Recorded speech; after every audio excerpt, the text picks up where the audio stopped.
switch to the NFC for this 120. Of course, we still have Monday Night Football between a couple of NFC squads tomorrow, Washington and Carolina, and Washington is right in the thick of the NFC playoff picture. The Cowboys still on top of the NFC with their 12-2 record. Back to the number 2 seed is the Seattle Seahawks. After the Lions lost, Detroit falls to the number 4 seed.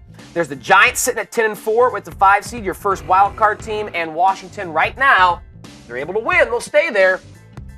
They lose, they allow Tampa or Green Bay to hop in on a tiebreaker. So it's a little more jumbled, I think, in the NFC because you have a lot of teams that are sitting with 7, 8, or 9 wins. Only 2 teams with 10 or more, and both of those teams are in the NFC East. What type of shake up, B-Mac, are you anticipating in the NFC? The biggest shake-up for me would be the Detroit Lions. I don't think they make the playoffs. Oof.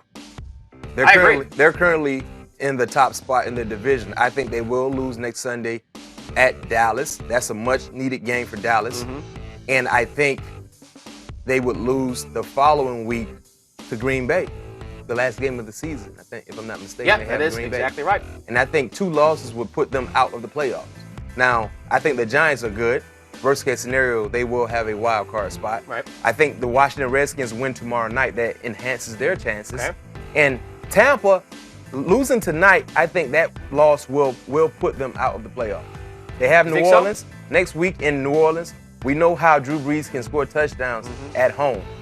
And even if they don't lose another ball game, I think Washington really has a good chance of winning the playoffs. Now, that last game of the season for Washington, I think, will be against the New York Giants. So that could be a tricky ball game for them. Especially the way the Giants are playing defense. But if they can win tomorrow night, and who knows what can happen at home against the Giants, they should be okay also. Dallas is already in. Seattle Seahawks are in as they have won the NFC West, with the rest of that division being pretty bad. A little more jumbled in the NFC, much more potential for crazy things to happen. But I'm with you. I think the biggest thing we will see change in the next 2 weeks is Green Bay is going to win the NFC North, win out, where the Lions in that scenario lose the rest of their schedule.